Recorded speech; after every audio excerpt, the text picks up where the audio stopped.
So that is the first day of the testing week done. We went through back squats, which is quite, I'm going to get some light so you can see me. Went through back squats, strict weighted pull-ups, max rep weighted pull-ups, and as many ring rows as possible, so they pick one of those. A shed ton of PBs, which is awesome to see, and also in the barbell class, 1 rep max clean and jerk. Great to see people really going heavy and pushing themselves with awesome technique, which was the bonus for me. So 3 months of hard work for a lot of people put into action for one night, and a lot of PBs there, so really happy. Awesome. Good day to you all. Why, how and when? The implications of not testing and the application of the results. So to start off, why do we test? So we test regularly and often so that we can base our programming off evidence. CrossFit by definition is an evidence-based results program. So we need these results so that we can help you to improve.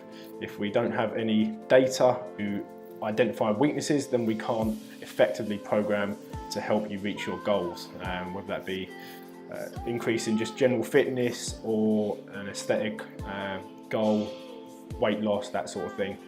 We can't effectively program towards that without the evidence and the testing behind it. When do we test them? We test regularly and often. So at CrossFit Cambridgeshire, we like to test every 3 months, and we have some intermittent tests in there that come in the form of a 3 rep max, for instance, or a bit of a hidden aerobic capacity test that I will put out there, but I won't actually tell you about. I'll see the results off, and then I can adjust programming as needed. So we like to work off 12-week cycles and apply different protocols to help you meet your goals. So, like I said, when do we test? We test every 3 months, so it's quite regularly, but we like to leave a big enough gap so that we can get the benefit of the training and then help you see bigger improvements over time. So if we test too often, then we might only see small, tiny increases. We can get disheartened by that, whereas if we give ourselves a bit of time to reach our goals, we can then say in 3 months, I've improved by 15 kilos, okay? And it also, testing too often isn't good for your body. So your body needs to accumulate volume, adapt. If you're just going 1 rep max every single time as hard as we possibly can, your body will start to fatigue, and it goes into a state of detraining and overtraining, which is what we don't want. Okay, we want you to be healthy and keep progressing. Okay? Testing ethos is based off 3 things. We have leg strength, your VO2 max, and muscle mass. Okay? These are the 3 main predictors of health and mortality. Things like blood pressure, cholesterol levels, that sort of thing, all come as a correlate of that. They aren't really directly linked to how long you're going to live. So the 3 main predictors, like I said, leg strength, VO2 max, and muscle mass. Okay. The implications of not testing then. If we don't test, we can't effectively program to meet your goals.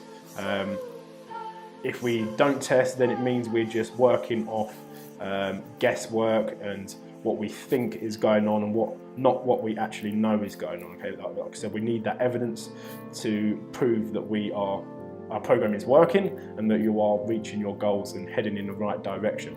So the application that the results from the past week of testing have had. Okay, so we saw the gym go through a few different tests. For instance, some of them were the 1 rep max back squat, good favourite one of most of us, a 1 rep max deadlift, a strict press, which is essentially your CrossFit total, a couple of energy systems tests, and a battery test, okay? All coming in different forms. Overall, the gym did amazing. We had some huge improvements, a couple of 15, 20 kilo improvements on some of the lifts, and some really good scores, especially within the 15-minute AMRAP of 15 kettlebells and 15 burpees. I know you'll love that one. You're welcome. And even though it was on a hot day, everyone did absolutely amazingly. At the end of the next phase, in 3 months' time, we'll hopefully see some bigger improvements again, like we have been for the past couple of months now. And then we will have a look at the evidence and then base our next phase of training off that evidence and keep this results-driven program going. Just like to say well done to everyone who completed the testing. If you want some more information about it, feel free to drop us an email, ask us a question on Facebook, Twitter, Instagram, get on those platforms and let us know your thoughts and ideas. Always sorting out my hair. So, Q&A for today. Wilco in the middle, got my lead to my left, got my field to my right.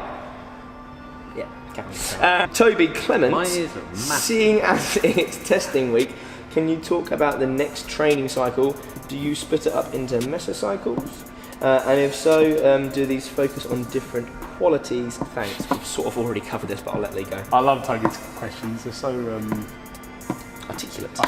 Yeah. So we split them up into mesocycles as it is a GPP program, which is General Physical Preparedness. And GPP programs don't run in mesocycles. They run as one long macro cycle, concurrent cycle. The thinking and the theory behind that is because if you are having mesocycles, that implies a period of lower level of training, which potentially means that you're not ready for anything at any time, so the unknown and the unknowable. The next cycle will be based off of the results of the previous cycle and this testing phase. So it isn't just random.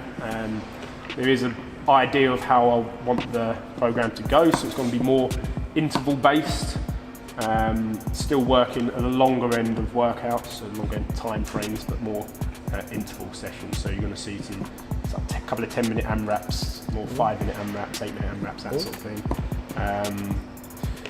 Along with the shorter ones in there to keep a touch on them, to make sure that we are prepared for the unknown and the unknowable, and also including all the accessory work that we add in when we're doing strength sessions to make sure you are staying healthy. So that is the overall goal of our program.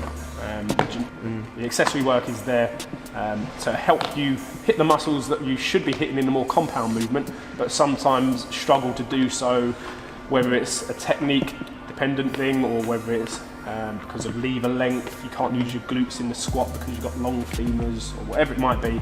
That's what those accessory movements are there for, a little bit more specific. There's no hiding in lunges. No. The hips do not lie. Shakira. Barbell classes, remember that they run separate to the CrossFit classes. So when some people come in and say, oh, we've got front squat in the barbell and the CrossFit class, that is because they run on separate cycles. Cynical. But you all love fitness. Oh guys, before we go any further, can we get some likes, please? 3, 2, 1, go. That was cheerio. Bonsoir!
This is a Chucky Beat production.